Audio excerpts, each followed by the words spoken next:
Assalamualaikum warahmatullahi wabarakatuh. Saya Siva Natanila Putri, NPM 2392011 dari Prodi S1 Administrasi Rumah Sakit akan memaparkan tugas manajemen keuangan yang diampu oleh Bapak Febrianto MM. Tugasnya yaitu aspek keuangan, kriteria penilaian investasi yang menggunakan tabel cash flow. Soalnya yaitu pada tahun 2019 PT UMM berinvestasi dengan modal sendiri, yaitu NPM saya 11 miliar dan modal kerjanya yaitu 1 miliar, umur ekonomisnya yaitu 5 tahun dan disusutkan tanpa nilai sisa. Pengembalian tingkat bunga yang diinginkan yaitu 10%.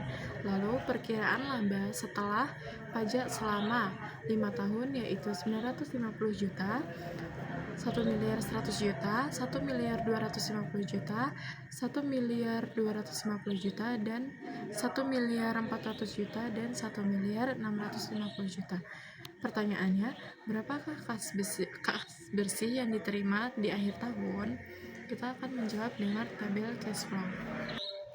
Selanjutnya yaitu kita mencari penyusutan. Penyusutan rumusnya yaitu investasi dikurang modal kerja dibagi umur ekonomis, yaitu investasi saya sendiri yaitu 11 miliar, lalu dikurang modal kerja yaitu 1 miliar, jumlahnya yaitu 10 miliar, lalu kita bagi dengan umur ekonomis yaitu 5 tahun, maka hasilnya adalah 2 miliar. 2 miliar kita masukkan ke tabel penyusutan dari tahun 2019 sampai tahun 2023. Selanjutnya kita cari yaitu proset yaitu add plus penyusutan. Dalam tabel saya add pada tahun 2019 yaitu 950 juta, lalu ditambah 2 miliar, hasilnya adalah 2 miliar 950 juta.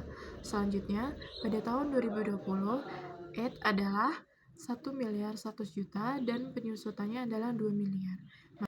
Selanjutnya yaitu kita cari proset rumusnya yaitu add plus penyusutan. Pada tahun 2019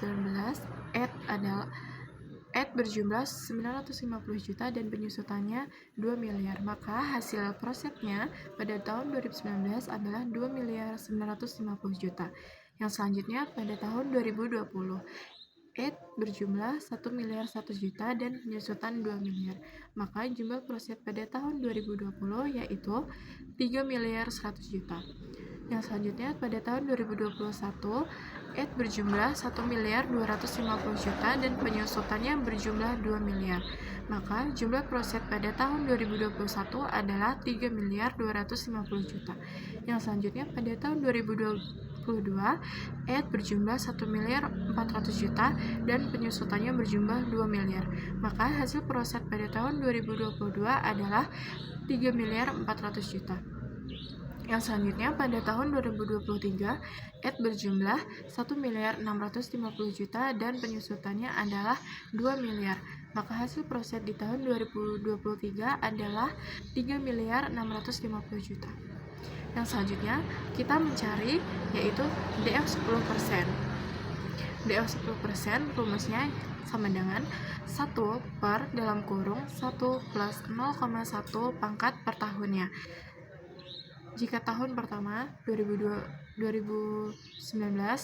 pangkatnya adalah 1, dan sampai ke tahun selanjutnya kita tambah pangkat tahunnya saja. Untuk DF 10% pada tahun 2019 hasilnya yaitu 0,9091. Pada tahun 2020 hasil DF 10%-nya adalah 0,8265. Pada tahun 2021 hasil DF 10%-nya adalah 0,7513.